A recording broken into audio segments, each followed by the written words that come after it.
Good afternoon from everyone's favorite campus, Michigan State University.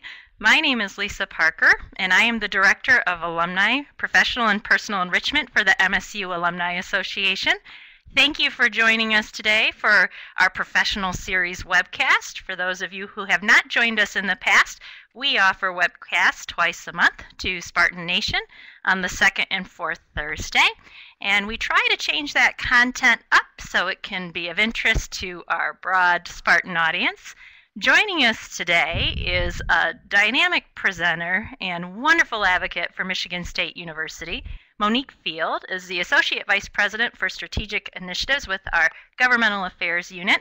And she is here to share today not only some information on where the university's at and the university's footprint, but also introduce you to some resources that you can revisit for up-to-date information that will change after today's cast, because Michigan State continues to be doing good things, and we want you to be in the loop as those good things happen. So this cast is being recorded. If you would like a copy of this cast, you may email Brenda Haynes. Her email is showing in our chat box. You are also welcome to pose questions to Monique through the cast by typing them into the chat field in the lower left-hand chat bar. We will address those questions as we are able. So without further ado, Monique, I turn the floor to you. Well, thank you, Lisa. I greatly appreciate it. And I just wanted to take this opportunity to thank everyone for taking the time in your schedules to learn more about this university that we all love so much. Like you, I graduated from MSU, and like most females, I'm not going to tell you when. But the opportunities that I got as a result of the degrees that I received here have been amazing and ultimately have brought me full circle back to this position I currently hold. So here I am, 2.5 years into what is a brand new position at the university, and I'm amazed at the things that I've learned about what we actually do and how we impact the state of Michigan. So I'm glad that the Alumni Association is giving me this opportunity to really share some of those accomplishments with you. And let me tell you, this year we keep raking them in, from Rose Bowl champions in January to Big Ten champions in men's basketball. U.S. News and World Report for the 20th consecutive year has ranked MSU #1 in both graduate elementary and secondary education. We had the President of the United States come with members of Congress to tour our campus research facilities as well as to sign the Farm Bill. And then we broke ground on the FRIB project.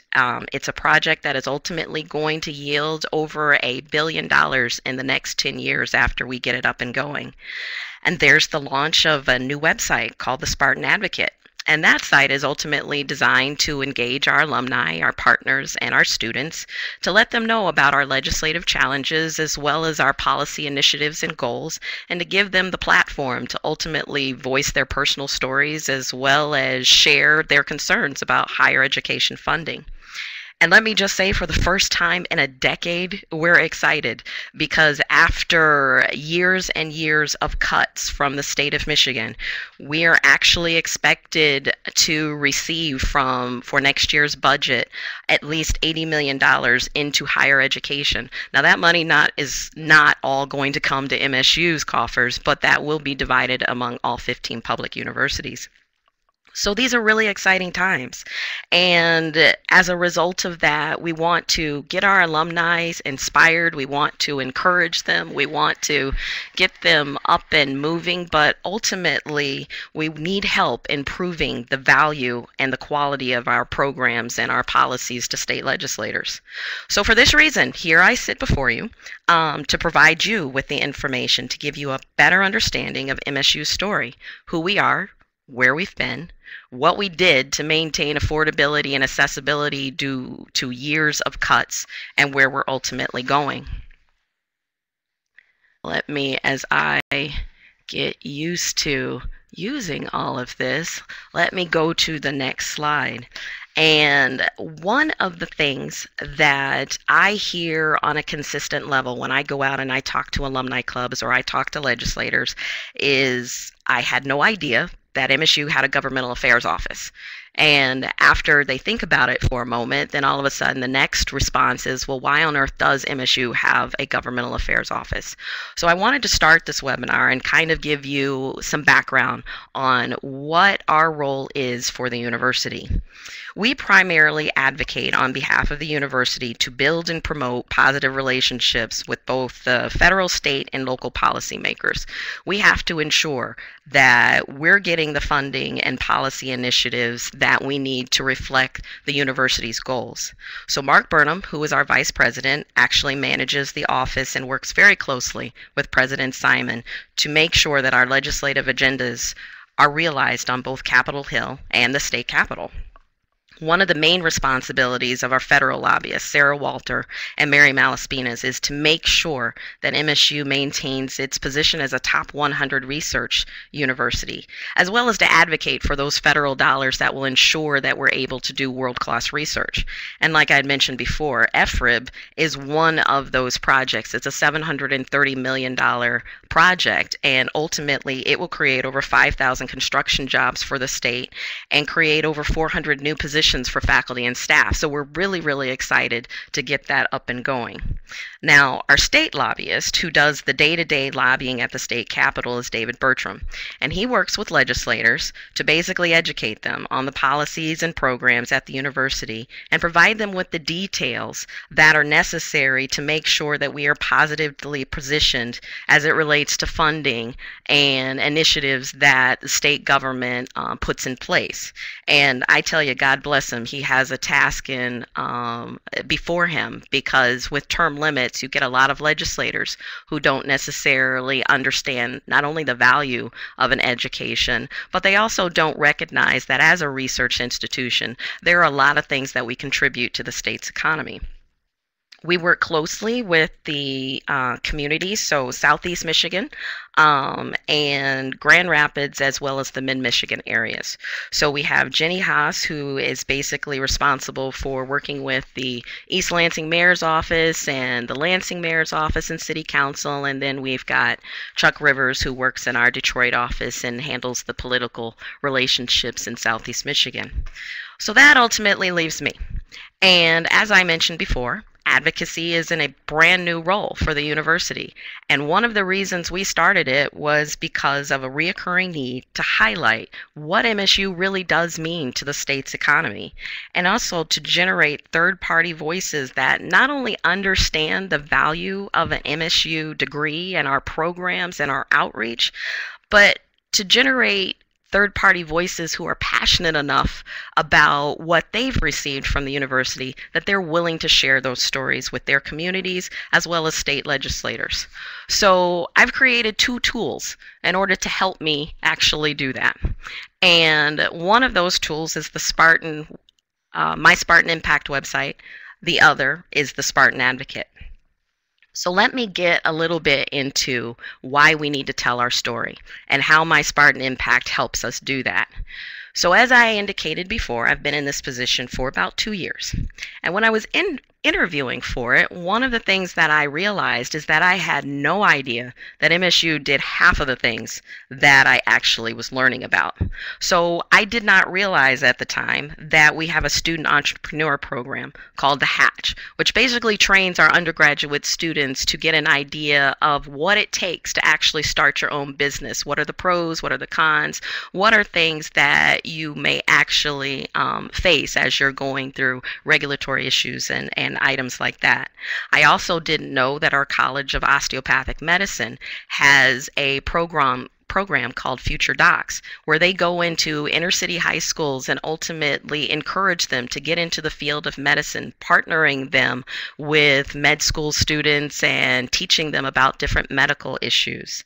And I did not realize that we have a program that ultimately trains not only brand new legislators, but brand new county commissioners, as well as people who want to get into the political field in general. So MSU is doing a whole lot to impact the state that we just have not gotten the message out to most people, especially legislators. So we wanted to take the time to make sure that we were telling our story. We're not like some of those other schools. We don't toot our own horns. We don't broadcast every scientific discovery or brag about every invention that we patent. But while humility is great and a wonderful thing, in a season of budget constraints, term limits, and alumni wanting more engagement and information from their alma mater, we decided that we needed to do a way better job of telling our story and promoting some of the things that we're doing here in the state of Michigan. So my Spartan Impact helps me tell that story. It talks about what our impact is not only on our communities, not only on our students and our alumni, but it actually talks about what our impact is on you. And so here's some basic facts that we're going to cover when I go to the website in just a few moments. 80% of our undergraduate students come from Michigan families. 90% of our students after graduation are employed or decide to continue their education. We have 232 alumni that live in Michigan. And by the way, according to a recent study that we did last year, they are twice as likely than their national peers to start a business and stay in the state of Michigan. And with that, last year alone, MSU spent over $466,000 with Michigan businesses and contributed $5.2 billion to the state's economy in 2012. So these are things that we don't necessarily get out to the general public. We don't promote it, but when we're talking to legislators, it's one thing that definitely gets their attention.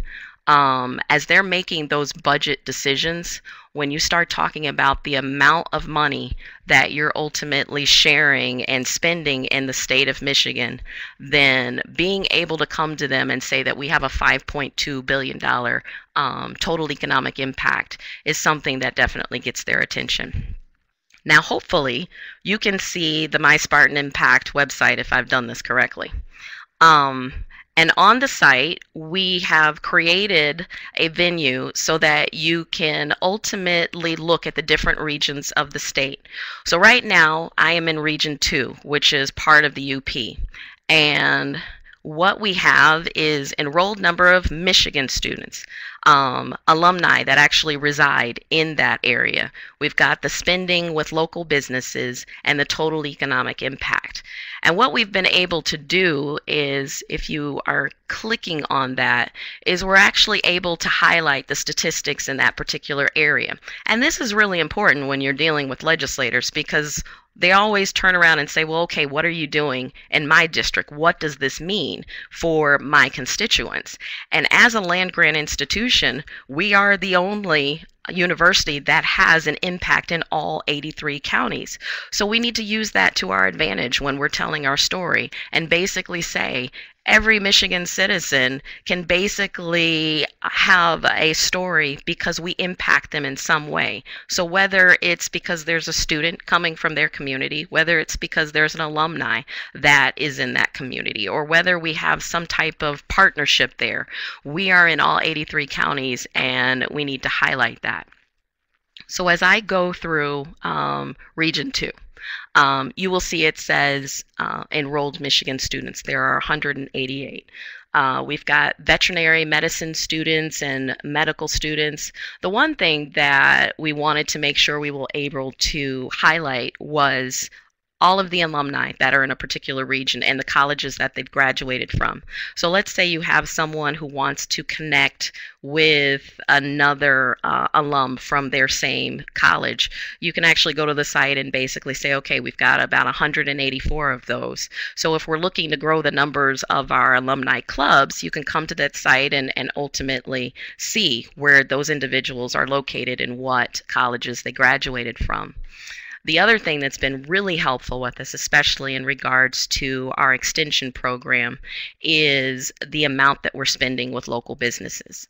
And while I don't have that information as far as those specific businesses on the website, we actually can break that down to the top 5 businesses that we're spending money with and get that information to our county extension directors so that when they're having negotiations with county officials and they're setting up MOUs for programs and such, we can actually say, based on the money that you are investing in the programming that MSU puts in your community, this is the amount of money that you're getting back. So we're able to use this as a return on investment.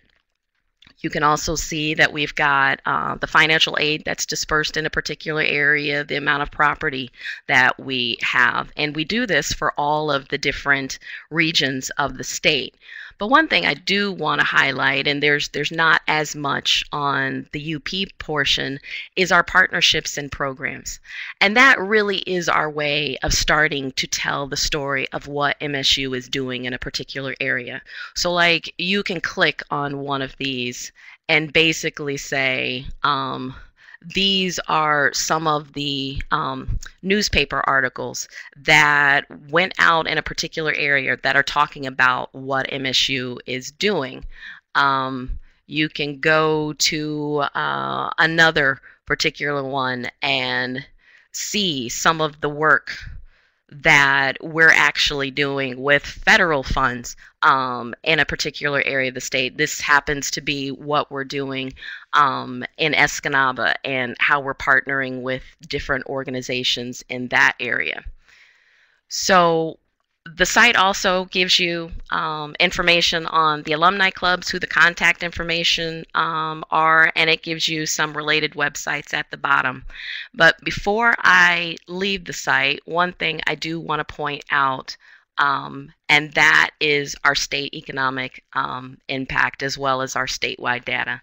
Now you can see that we've got over 35,000 Michigan students, and that goes back to the whole 80% of our undergraduate students come from Michigan. And as a result of that, we're very proud of being able to basically hail that we are the state's university, and we want to make sure that we continue to maintain our affordability and access. But what we've also been able to do is this site also has the capability to put podcast on, of which this is. We did a radio show, and so we've put this up on the site. We also have some video where we've taken legislative tours, and so we post those. So as you have the opportunity, and I'm not going to go through each and every region because it would take way too much time, is go through some of these particular areas, whether it's Lansing, which is Region 8, or if it's Grand Rapids, which is Region 7. You can explore the different things that MSU is doing close to home and get more information based on the stories that are there. One thing we've been able to do with the site is actually create a Facebook page. Now, the Facebook page, once we created it, what we do is ultimately take a lot of the stories as they are coming up and we post them. They go from our Twitter feed as well as our Facebook page.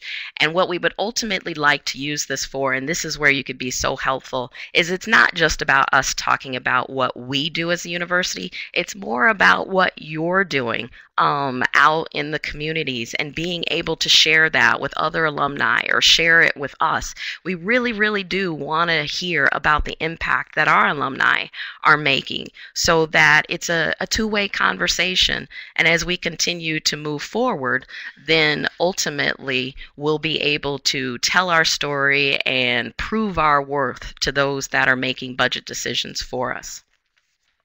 So I am going to leave that and go back into the PowerPoint and talk a little bit about why all of this is so important. So one thing that I mentioned earlier is that with term limits and budget constraints, we are facing severe budget cuts. And it's something that's going on nationally. It's not just a Michigan thing, it goes on all over the country. But like I mentioned before, for the first time, we're actually looking at, hopefully, an $80 million increase. So as I begin to talk about where we currently are, I want to go into a little bit about where we've been. And so talk a little about higher education funding and the history of cuts that we've faced. So in the 80s and the 90s, The funding split between the state of Michigan and state universities overall was 75% state, 25% university funds. Over the past decade, those percentages have changed. Right now, we're looking at reversing those. So it's probably about 25% state investment versus a 75% university investment. And ultimately for MSU, it's really less than that. We're probably under 20% state investment in the university operational funds. And so as a result of that, those cuts have resulted in over a $330 million loss of operational funds. And those cuts haven't just, started in 1 year. They began under Governor Engler. They continued under Governor Granholm. And when Snyder took office 3 years ago, he cut universities 15% off of the top.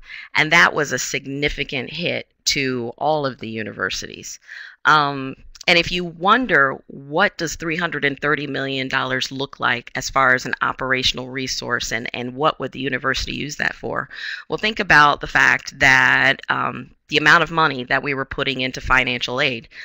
University resources go into financial aid. They go into academic programming, and they go into construction of new facilities, maintenance of the dorms and classrooms, as well as faculty salaries and benefits and utilities and things like that. So when you're looking at numbers that approach hundreds of millions of dollars, there's got to be a way to ultimately make up that loss. So what I've included is a chart, and the chart was actually created by the Michigan House of Representatives Fiscal Agency. What it does is basically shows you a breakdown of what student tuition actually looks like.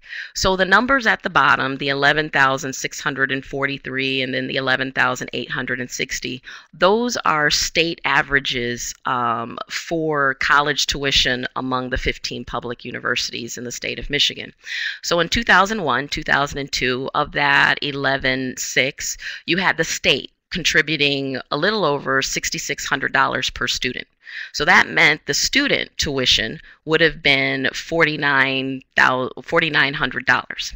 However, 12 years later, even though tuition went up on average $217, you had the state have a disinvestment of over $3,000 per student. So they went from $6,600 down to $3,500 in what they contributed to a student's education. And then you had the student making up the remaining $8,200. So that was a significant increase. And one of the things that has been interesting is that it's a story that universities have been telling since these cuts began. However, now for the first time, we actually had the state itself, through their own data, showcase what it was that we've been telling people, that it's not necessarily the universities that are out of control in raising tuition. It's the state that have ultimately disinvested in the education that they ultimately partnered with us years ago to provide. I want to go to the next slide, which, if you're wondering where Michigan State falls, this basically is based on our own research. So in 2001, 2002, Michigan State tuition was about $13,630. Of that, you had students which were basically paying $5,667. State appropriations covered almost $8,000 of that. However, 12 years later, again, when you have the state pulling out more than $3,300 per student, then you've got tuition that, as far as Michigan State on whole, in 12 years it goes up about $65 to $13,695. But you have the student paying almost $10,000 of that because the state itself dropped down from almost $8,000 to $4,000 per student. So that's been significant, and believe me, we have heard the complaints, we have heard the concerns of our alumni as well as legislators, but we've also pushed back. And when Governor Snyder ultimately indicated that he was going to cut us that 15% off the top, one thing that he did promise was that when state budget got better, he would start reinvesting in university appropriations. And so this year, now that the state budget is seeing an increase, all of a sudden we're looking at perhaps a 6.1% increase. And that would equate to about the $80 million. So as I go through that, and I'll get a little bit more into what the budget actually looks like, because we are currently in the process of voting on that both yesterday, and the Senate is looking at the budget right now as we speak. So I'll have a little bit more detail to add as we go through the presentation. But what I do want to say is get back to the point where MSU has heard the concerns of our alumni as well as our students as far as the rising cost of tuition. And so these are some of the things that we did to ultimately maintain affordability and accessibility. So every year we cut about $110 million out of our budget. That is realized through the elimination of about 40 academic programs. We also eliminated post-retirement health care. And let me just say, I can tell you exactly when they did that, because they eliminated it in June of 2011, and I started working here in October of 2011. So when I leave here, I'll be trying to figure out what I will be doing as far as post-retirement health care. But to that point, we also capped employee health care expenses at 5%. And one of the things I can add to that is that was based on labor negotiations with our unions. And based on that agreement, as well as negotiations with vendors who provide our healthcare costs, we were actually able to realize a 1% cap on employee health care. And so we were able to save some more money in that regard as well. So a lot of people talk about legacy pension cost and the fact that, you know, pension costs are out of control, and we need to figure out ways on how to cut those costs and how to pay for the pensions that are already needing to be realized. One of the things that MSU did was we went to defined contribution in 1973. So as a result of all of the conversations, especially that the state of Michigan is having as far as unfunded liability mandates and their pension cost, our pension liabilities are under $7 million just because of the fact that we went to defined contribution in 1973. So if you want to see a little bit more about what we did as far as maintaining that affordability and accessibility, I have provided President Simon's testimony that she gave to the Senate Appropriations Committee. And so you can see those slides and get a little bit more information about what we ultimately did to cap our funds. But now I want to go into a little bit more about our student population. So, as I mentioned, 80% of our undergraduates come from Michigan's families. And this year we have enrolled the largest freshman class that we have ever had, creating a student population of well over 5,600 more students than we had 10 years ago. And with budget cuts, we've got to figure out where those students are going to go and make sure that they have the quality education that they expect to receive. But one thing that we face is that because we do have such a large in-state population, we lose about $85 million in non-resident tuition support. Most of our Big Ten peers have an in-state population of just under 65%. So we have a scenario of trying to figure out where are we going to plug the hole. Do we want to get to the point where we really are focusing more on international and out-of-state students, or do we want to maintain our presence in Michigan and make sure we can create an environment where they can afford to go and they want to come? And President Simon has focused on the latter. We want to make sure that we are a university for Michigan students and that they have the opportunity to come here no matter what their financial background. To that point, 28% of our students, over 9,000, are Pell eligible, as opposed to our national peers whose Pell eligibility student population averages at about 5,000 students. And close to 80% of our total student population come from families with household incomes of less than $125,000. Now that's significant because, like I said, we're a top 100 research institution, and most research institutions have students that come from average household incomes of over $200,000. So you might ask, why is all of this important?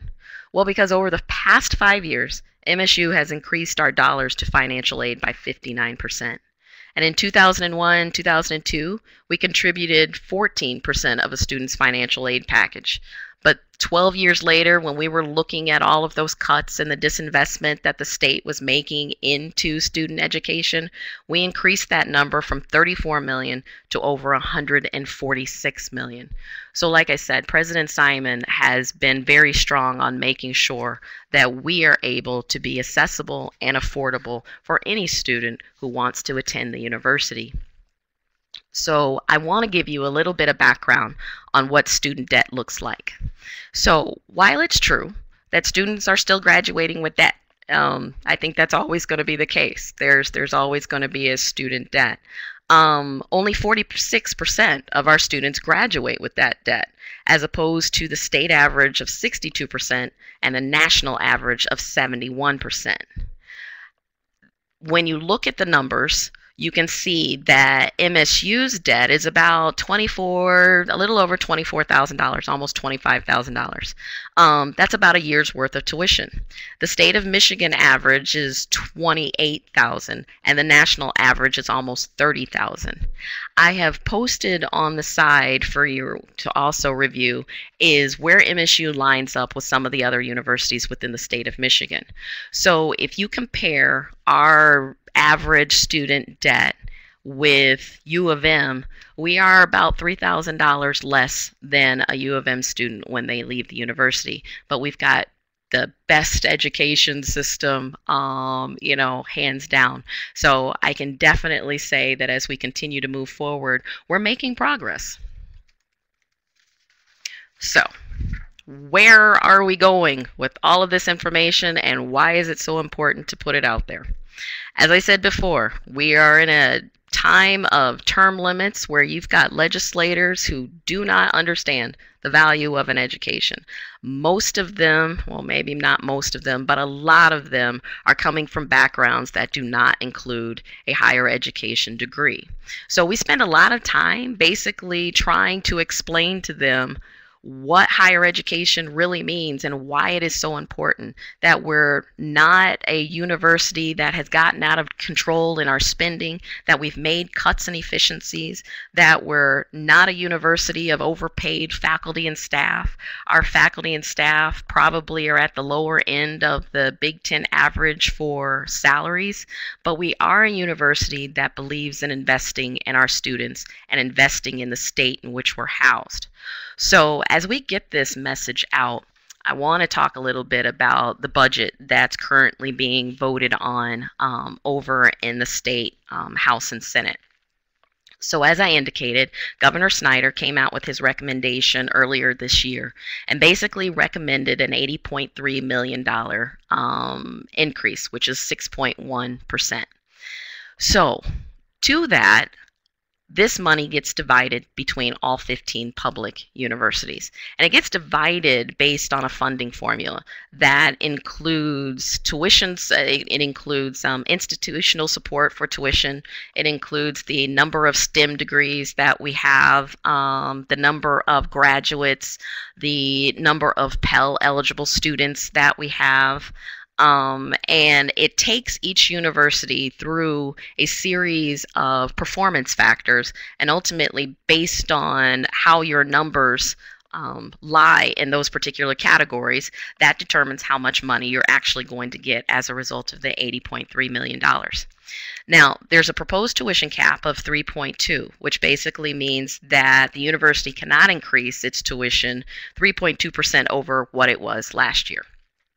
MSU Ag Bio Research and Extension are also looking to get a 6.1% out of that $80.3 million. And, as it notes, the 6.1% that is overall is ultimately what MSU is going to get once we go through those funding formula factors. And that equals about $15 million. So yesterday, the House basically had their subcommittee on appropriations for higher education, and they took a vote, and the vote was $5 million less than the governor's recommendation. So right now, we're at a 5.6% increase, which in the grand scheme of things, when over the past few years, we've been looking at 25% cuts, and only 1 or 2% increases in the past 2 years, 5% is a major win for us. However, the Senate, like I said, is voting right now, and we're hoping that they actually vote to adopt the 6.1% average. We're expecting the budget to be complete by the end of May, the beginning of June. And at that time, the two chambers will come together and come to a compromise on exactly where we're going to land as far as funding formulas and amount of money that will end up in each university. Just so you know, MSU is slated to get more money than U of M, and I always cheer, when that comes up. But ultimately, all of the universities are in a much better position than they were a few years ago. And it looks like the messages that we've been saying as far as the state needing to reinvest in higher education, and that higher education is the way to grow the economy and keep talent in the state, is being heard. So I want to take you to a different site. And that site is the Spartan Advocate. And that's the site that we have just launched. And it has been amazing at the response that we have ultimately received as a result of launching this site. The purpose of it, like I had mentioned before, is ultimately to engage our alumni, our business leaders, other stakeholders out in the community, but also to educate them on what our legislative challenges are and why it is so important that the state of Michigan invest in Michigan State. And excuse me for a minute while I make this transition. Maybe I didn't do that right. Ha, there it is. All right. So I apologize for that. So if you look at the site, basically what it's designed to do is tell the world that MSU is committed to providing a world-class education, but that in order to do so, you've got to invest in higher education. And there's got to be an opportunity to provide our alumni as well as students a platform to basically share their personal stories. And when we launched this site, I have to admit, I was kind of wondering if we'd get any feedback whatsoever, because it was so new, and because Michigan State had not encountered a need to actually reach out to our alumni and provide them with this type of information, nor to engage them in working with legislators. And so I wondered if, in fact, there would be any interest. Well, within the first month, we got over 400 people who had actually signed up. And from those 400 people, we've got over 100 emails that have gone out to legislators, basically sharing their personal stories about how committed they are to MSU and how important their university degree is to the success that they're now realizing now. And as I read through each one of those emails, I have to admit I was amazed and I was touched. First, that so many people would actually have so much passion for a university that, they've long graduated from, but also that they would share their stories, whether it was a single mother who's putting their children through school, or whether it was a doctor talking about how important it was when they went to med school and all of the assistance they got as a result of their education. There was a whole host of people just talking about what MSU meant to them and why it was so important for each one of their legislators to not only hear their story, but to make an investment back into the universities they love. So one of the things that we added to the site, because we wanted to make sure that anyone who got on the site had the facts and it wasn't just anecdotal evidence that they would hear in the communities, we included fact sheets. And those fact sheets basically give you some of the statistics that I read off a few moments ago. So a decade of disinvestment. It talks about how the history of our higher education funding has been and what impact it is to Michigan State. It talks about us as an economic driver and what that $5.2 billion ultimately means to the state and some of the projects that we're working on. And then it talks about what MSU provides as a value to its citizens, that we're not just here taking taxpayer money, but we're actually providing resources to the community so those taxpayer dollars are actually invested and then reinvested so that the economy grows. So we've included some reports in the case that anyone likes to dig in and get more information on what tuition really means and the cuts that have been realized and how higher education makes a difference on the state. But the other piece is ultimately giving our alumni the opportunity to send out an email. So when you join, you have the opportunity to put in your name, your address, and your email, and an account is created. And once that account is created, then your legislators will pop up when you get to this page. And we've included a message, which ultimately doesn't change, and it's a basic thank you for the governor to give us the 6% increase. And it also asks the legislators to ultimately support that increase. But we've also provided talking points that individuals can use to include their own personal message. Because what's so important is not what we have to say, but it's what you have to say. And that's what ultimately makes a difference. When you go to a legislator and you're having a conversation, honestly, they don't want to hear from the lobbyist. They want to hear from their constituents.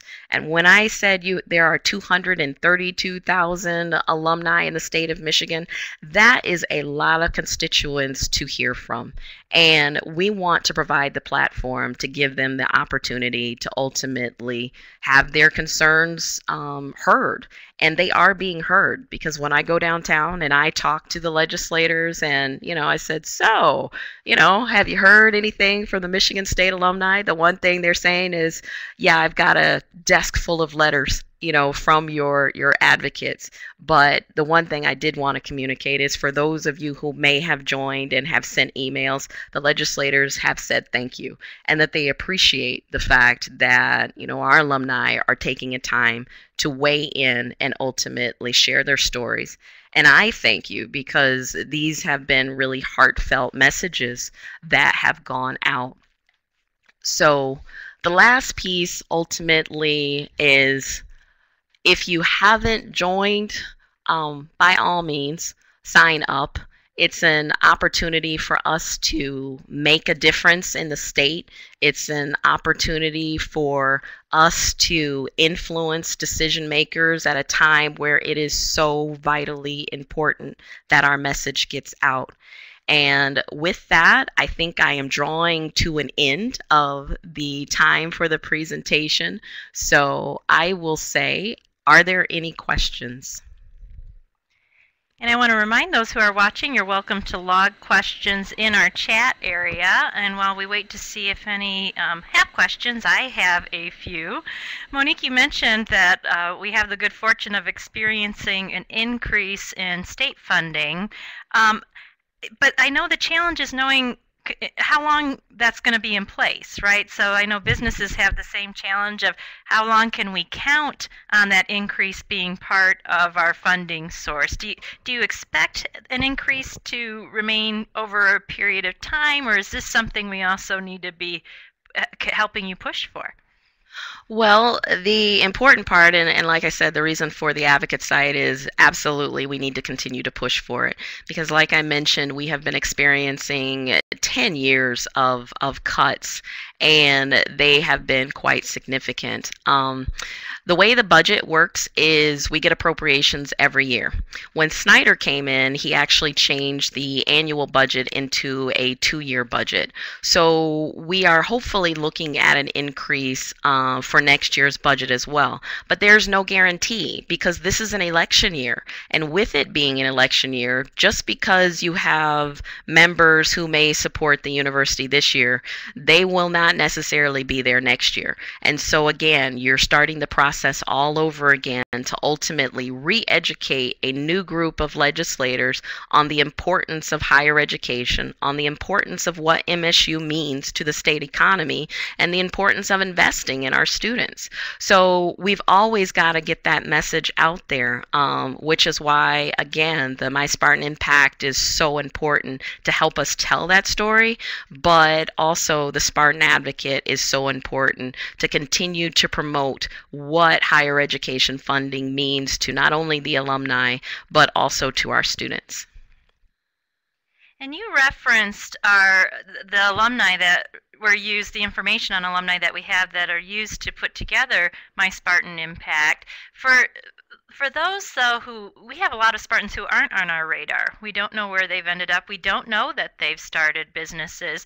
You mentioned sharing stories through Facebook, and of course, Join Now on Advocate. And I'd be remiss to neglect to point out involvement in the Alumni Association. But are you aware of other channels for Spartans to report back to the university so we know where they are and we know what their contribution is to the state?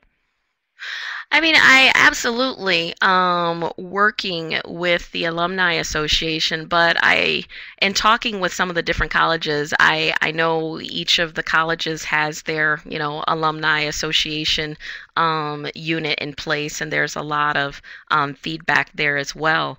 So I think there's so many different ways to get involved, whether it's signing up for the MSU Today and getting our newsletters, or going to the Spartan Impact and getting the newsletters there. There are so many ways to connect with the university.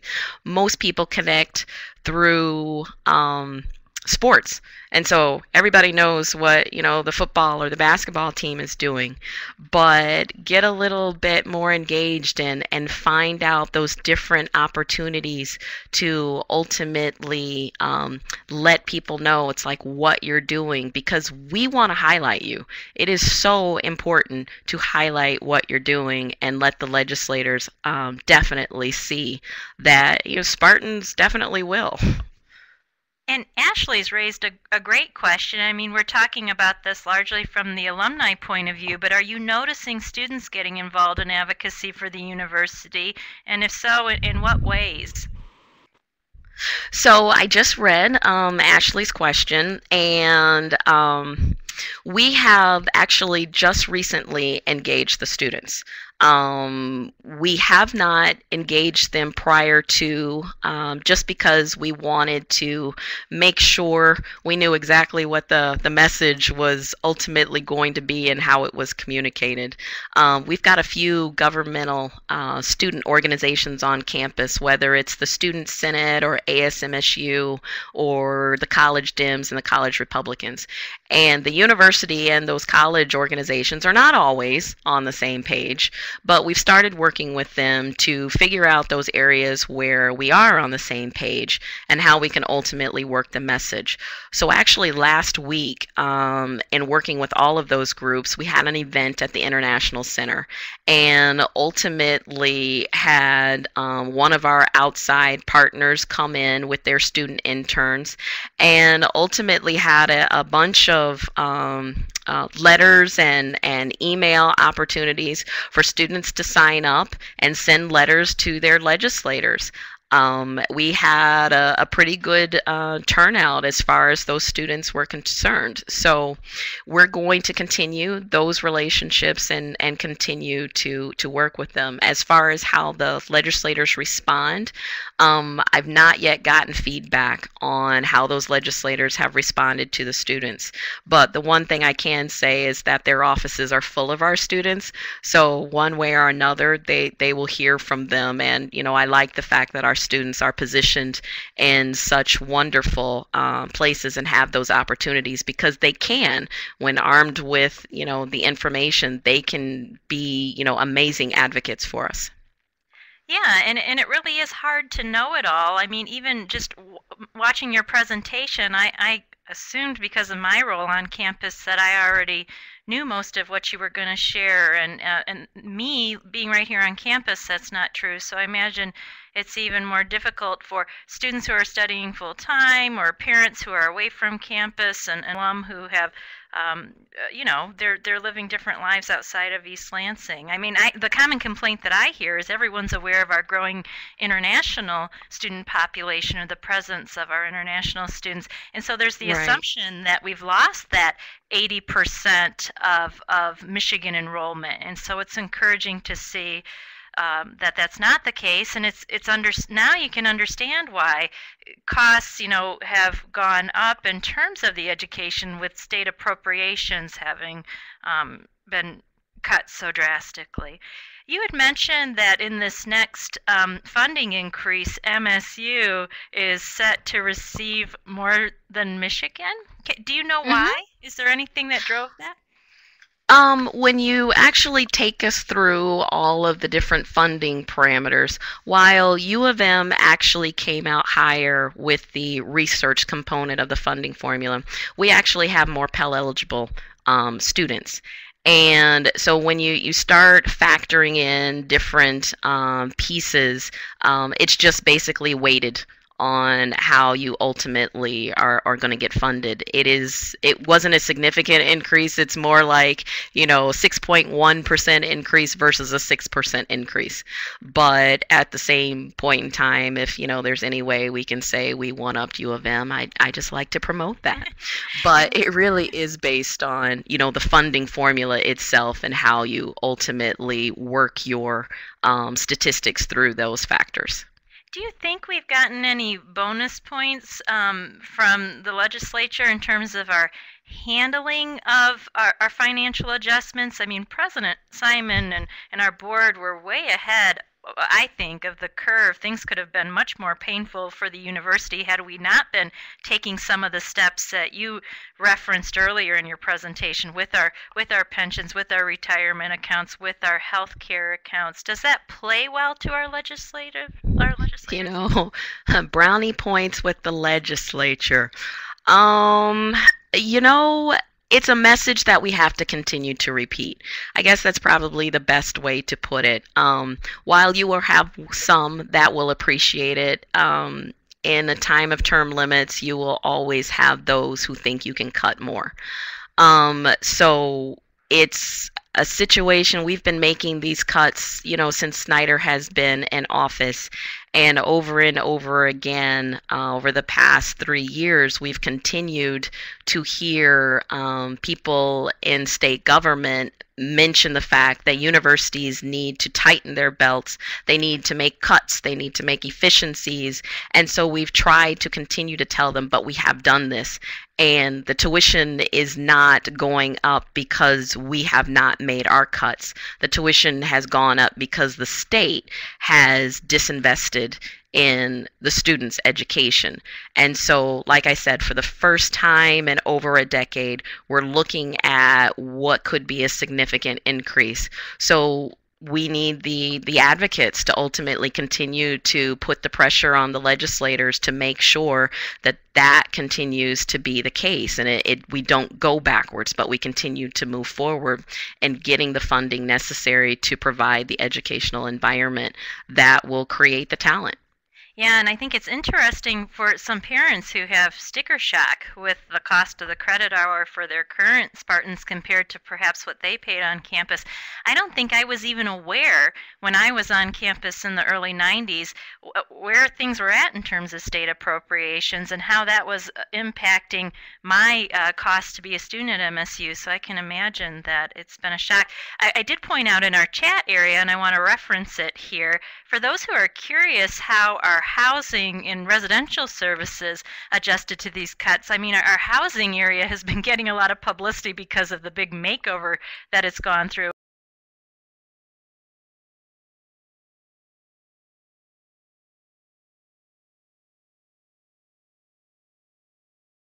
You know, they're all based on the people who live in those residence halls and what they pay to be there. But they've made cuts, for example, like in 2011 or 2010, they removed all of the phone lines from our dormitories because we had to pay line fees on each of those landlines, and students weren't using them anymore. And so what a big cost that was. So your university is doing really cool things. Now, Monique, you do give presentations, right? You're available for speaking engagements from time to time. What types of am I giving misinformation? No, absolutely, absolutely. So what groups would you like to present in front of, or what's the right audience? Well, as I said before, my job ultimately is to go across the state of Michigan and build up our knowledge base. So I reach out to Rotary clubs, I reach out to county commissioners and road commissions, and I talk to our alumni clubs, and basically it's whoever will listen. And the one exciting thing about this job is I used to do the day-to-day lobbying downtown with the legislators. And let me just say, the audiences that I'm able to talk to now are way nicer than the legislators ever were. I don't have people putting hourglasses on the table and giving me a 15-minute time limit on how long I can talk to them about an issue. So I will go wherever someone is willing to listen. Wonderful. And I do know you have been involved in some speaking engagements through our Career Services Network and have always received extremely positive feedback. So I would encourage any of you who are thinking about reaching out to Monique to do so. And we're really approaching 1:30. This hour flew by. As a reminder, for those of you who would like a recording of this cast, there's a lot of great information that you received today. The email to reach out to is haynesb@msu.edu. You will see that further up in the chat area. We'll leave the webcast window open for a bit so you can capture some of these links. I want to thank Monique again for her time. This has been helpful information for us, and remind you to revisit those sites from time to time, bookmark them if you will, with My Spartan Impact, and join the Spartan Advocate at msu.edu and reach out to their Facebook area. For those who are curious of what's next in our professional series in the month of April, we will be concentrating on job search topics. And so first up, April 10th, is Pick Me, standing out in a job search. And then on the 24th, we will have Julia from our Graduate Career Services Unit talking about job search strategies for PhDs, whether it's in industry or within the academy. So we hope you can check in for that. The website to look into for that is alumni.msu.edu/professional series. I will put that in the chat area. And that concludes our webinar for today. Thank you, Monique. Thank you, Lisa.